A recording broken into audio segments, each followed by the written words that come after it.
Hola, buenos días, mi nombre es Sigmund Freud. Hoy vamos a leer 5 conferencias sobre el psicoanálisis. Antes de iniciar, recordá dejar tus comentarios si te gustó el vídeo y si quieres algún vídeo nuevo. Bueno, comencemos con la conferencia número 1. Señoras y señores, dictar conferencias en el nuevo mundo ante un auditorio ávido de saber provoca en mí un novedoso y desconcertante sentimiento. Parto del supuesto de que debo ese honor solamente al enlace de mi nombre con el tema del psicoanálisis y por eso me propongo hablarles de este último. Intentaré proporcionarles en la más apretada síntesis un panorama acerca de la historia, la génesis y el ulterior desarrollo de este nuevo método de indagación y terapia. Si constituye un mérito haber dado nacimiento al psicoanálisis, ese mérito no es mío. Yo no participé en sus inicios.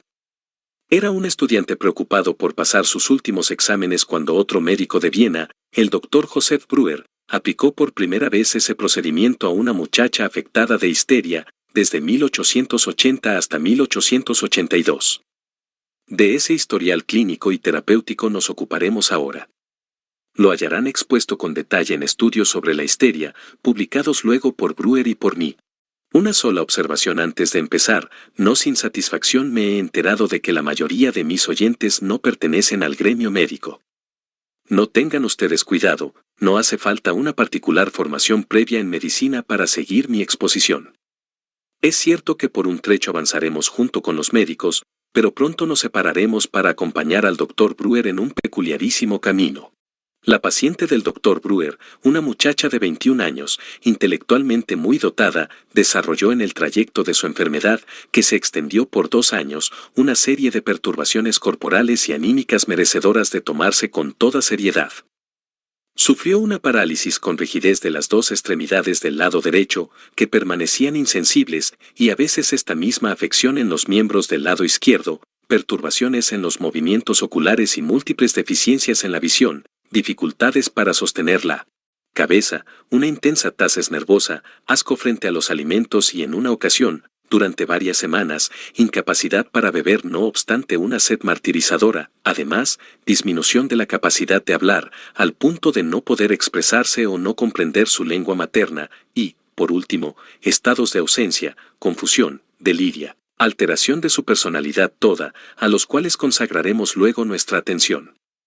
Al tomar conocimiento ustedes de semejante cuadro patológico, se inclinarán a suponer, aun sin ser médicos, que se trata de una afección grave, probablemente cerebral, que ofrece pocas perspectivas de restablecimiento y acaso lleve al temprano deceso de los aquejados por ella. Admitan, sin embargo, esta enseñanza de los médicos, para toda una serie de casos que presentan esas graves manifestaciones está justificada otra concepción, mucho más favorable. Si ese cuadro clínico aparece en una joven en quien una indagación objetiva demuestra que sus órganos internos vitales, corazón, riñones, son normales, pero que ha experimentado violentas conmociones del ánimo, y si en ciertos caracteres más finos los diversos síntomas se apartan de lo que cabría esperar, los médicos no juzgarán muy grave el caso. Afirmarán no estar frente a una afección orgánica del cerebro, sino ante ese enigmático estado que desde los tiempos de la medicina griega recibe el nombre de histeria y es capaz de simular toda una serie de graves cuadros. Por eso no disciernen peligro mortal y consideran probable una recuperación, incluso total, de la salud. No siempre es muy fácil distinguir una histeria de una afección orgánica grave. Pero no necesitamos saber cómo se realiza un diagnóstico diferencial de esta clase, bástenos la seguridad de que justamente el caso de la paciente de Breuer era uno de esos en que ningún médico experto erraría el diagnóstico de histeria. En este punto podemos traer, del informe clínico, un complemento: ella contrajo su enfermedad mientras cuidaba a su padre, tiernamente amado, de una grave dolencia que lo llevó a la tumba, y a raíz de sus propios males debió dejar de prestarle esos auxilios. Hasta aquí nos ha resultado ventajoso avanzar junto con los médicos, pero pronto nos separaremos de ellos. En efecto, no esperen ustedes que las perspectivas del tratamiento médico hayan de mejorar esencialmente para el enfermo por el hecho de que se le diagnostique una histeria en lugar de una grave afección cerebral orgánica. Frente a las enfermedades graves del encéfalo, el arte médico es impotente en la mayoría de los casos, pero el facultativo tampoco sabe obrar nada contra la afección histérica. Tiene que dejar librados a la bondadosa naturaleza el momento y el modo en que se realice su esperanzada prognosis. Entonces, poco cambia para el enfermo al discernírsele la histeria, es al médico a quien se le produce una gran variación. Podemos observar que su actitud hacia el histérico difiere por completo de la que adopta frente al enfermo orgánico. No quiere dispensar al primero el mismo grado de interés que al segundo, pues su dolencia es mucho menos seria, aunque parezca reclamar que se la considere igualmente grave. Pero no es este el único motivo.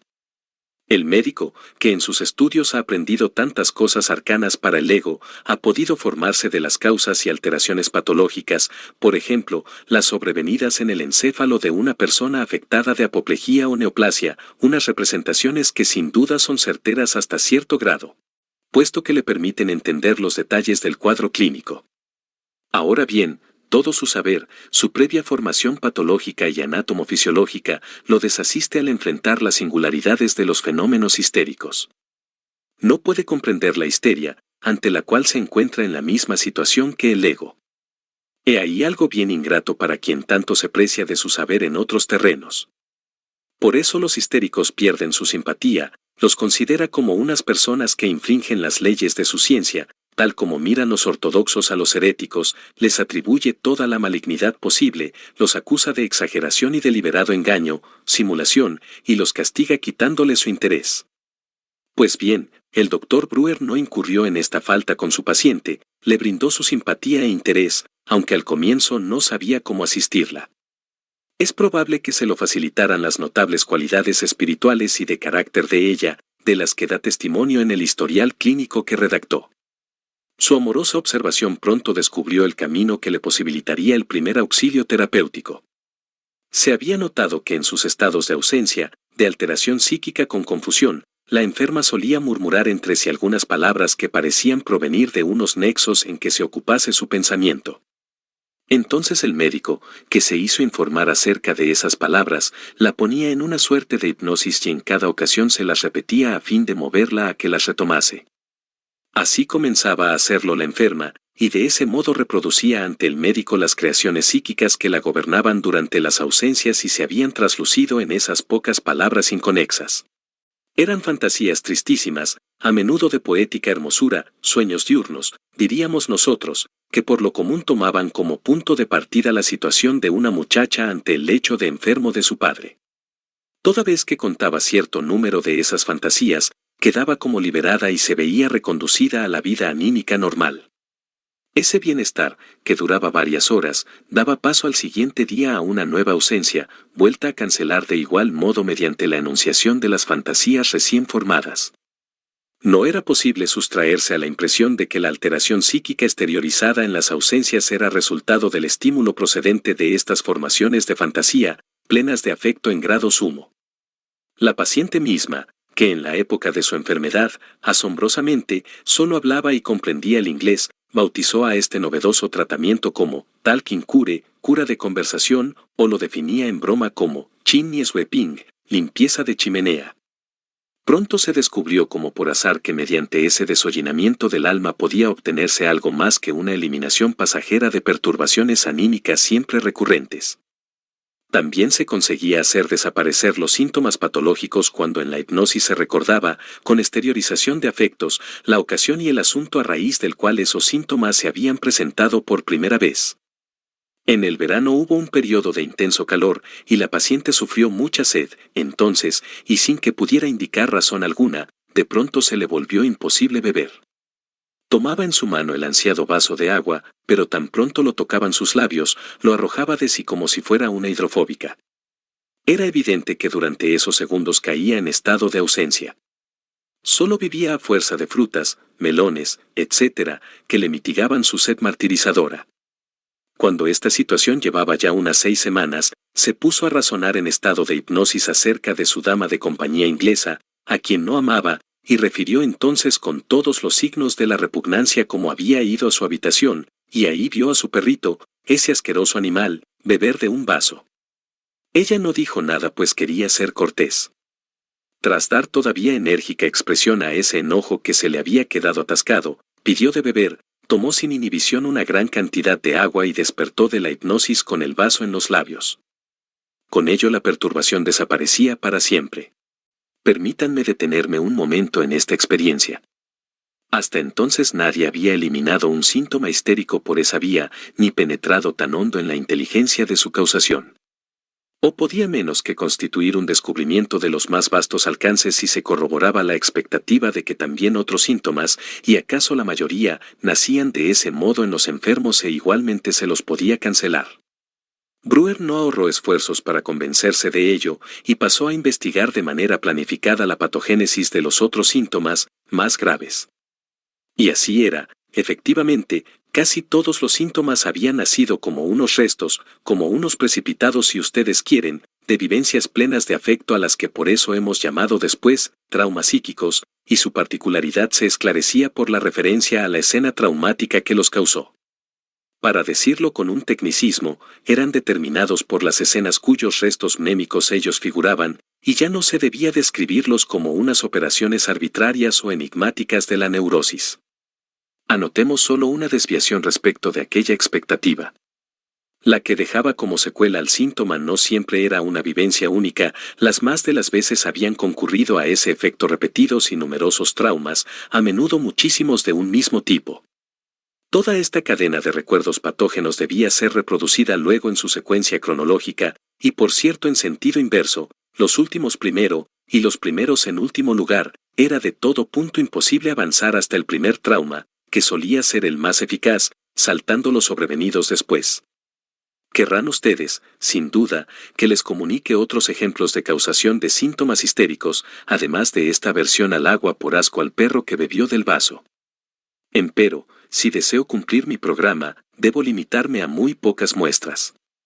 Así, Breuer refiere que las perturbaciones en la visión de la enferma se reconducían a ocasiones de este tipo. La paciente estaba sentada, con lágrimas en los ojos, junto al lecho de enfermo de su padre. Cuando éste le preguntó de pronto qué hora era, ella no veía claro, hizo un esfuerzo, acercó el reloj a sus ojos y entonces la esfera se le apareció muy grande, macropsia y estmismusconurgnsl, o bien se esforzó por sofocar las lágrimas para que el padre no las viera.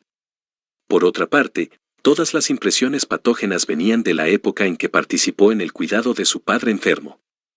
Cierta vez hacía vigilancia nocturna con gran angustia por el enfermo, que padecía alta fiebre y en estado de tensión porque se esperaba a un cirujano de Viena que practicaría la operación. La madre se había alejado por un rato, y Ana estaba sentada junto al lecho del enfermo, con el brazo derecho sobre el respaldo de la silla.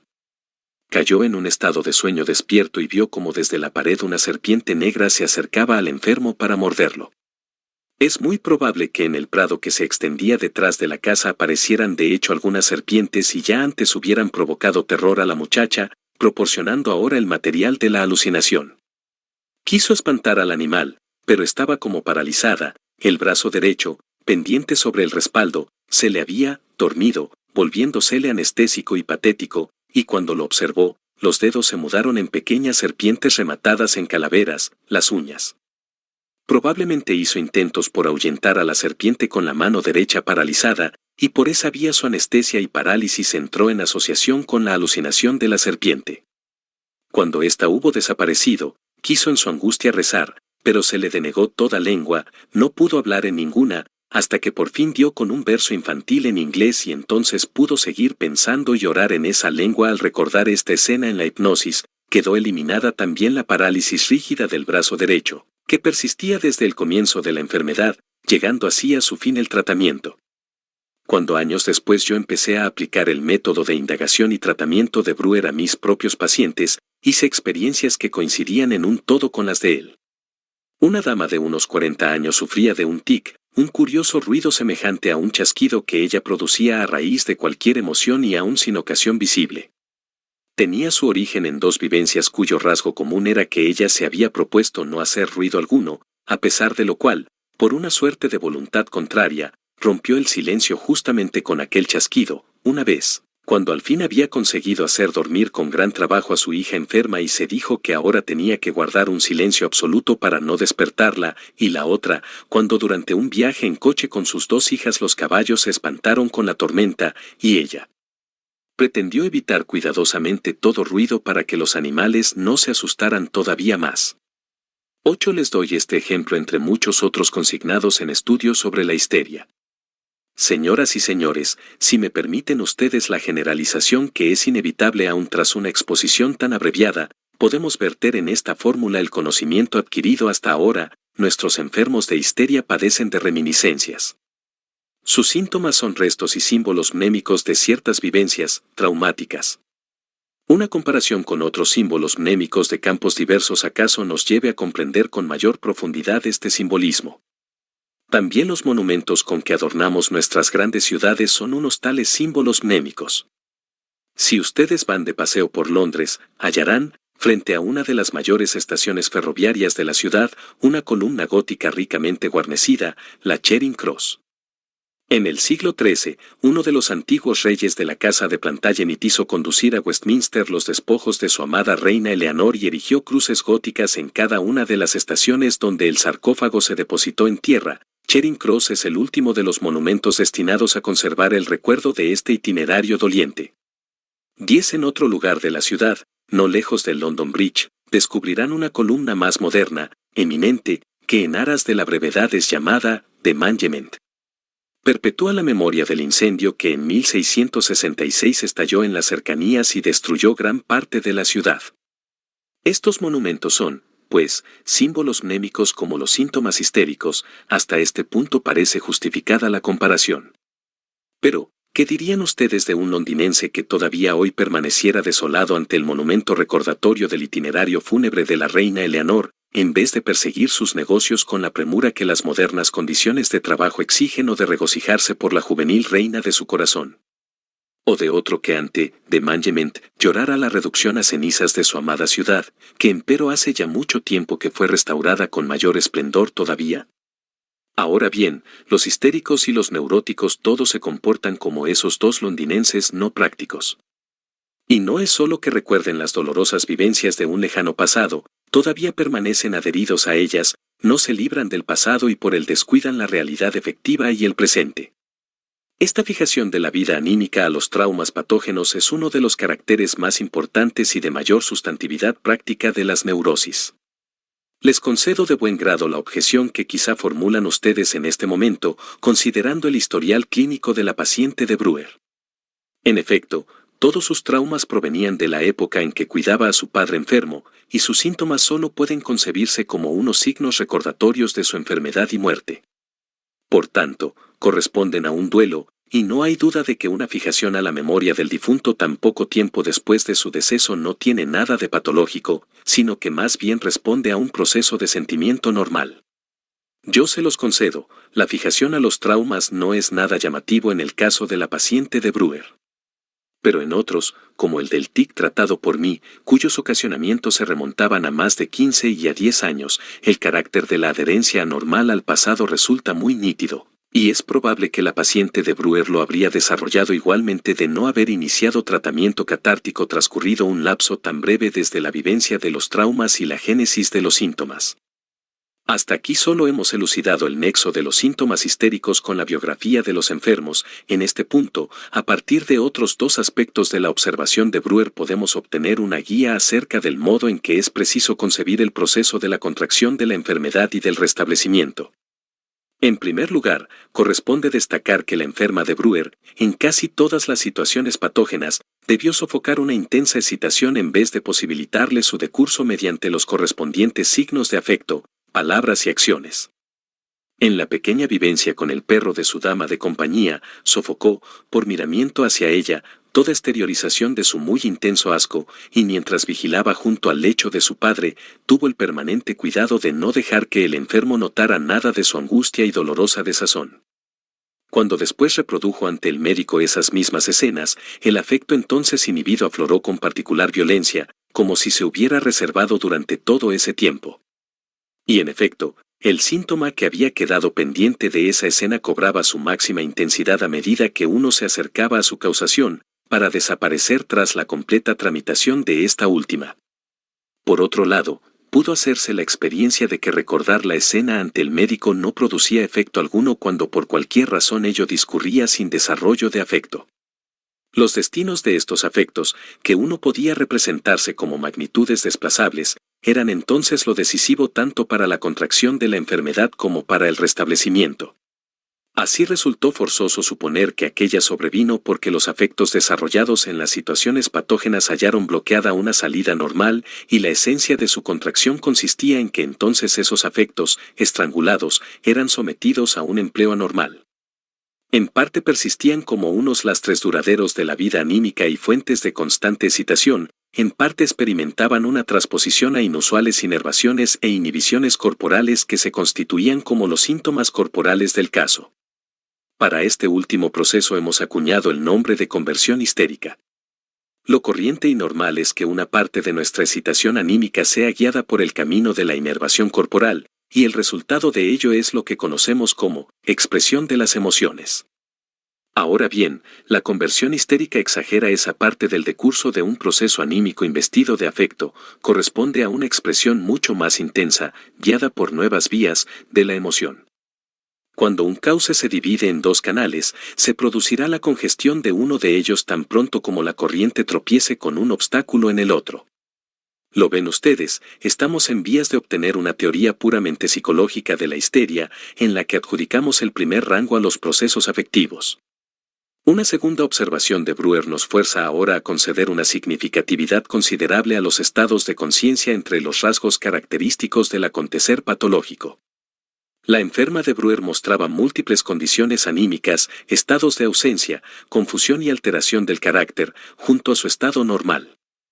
En este último no sabía nada de aquellas escenas patógenas ni de su urdimbre con sus síntomas, había olvidado esas escenas, o en todo caso desgarrado la urdimbre patógena.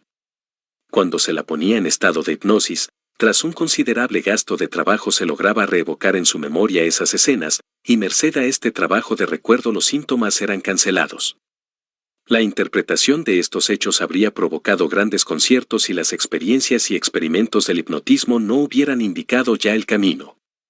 El estudio de los fenómenos hipnóticos nos había familiarizado con la concepción, sorprendente al comienzo, de que en un mismo individuo son posibles varios agrupamientos anímicos que pueden mantener bastante independencia recíproca, no saber nada unos de otros, y atraer hacia sí alternativamente a la conciencia. En ocasiones se observan también casos espontáneos de esta índole, que se designan como de double conscience, doble conciencia. Cuando, dada esa escisión de la personalidad, la conciencia permanece ligada de manera constante a uno de esos dos estados, se lo llama el estado anímico consciente e inconsciente al divorciado de él.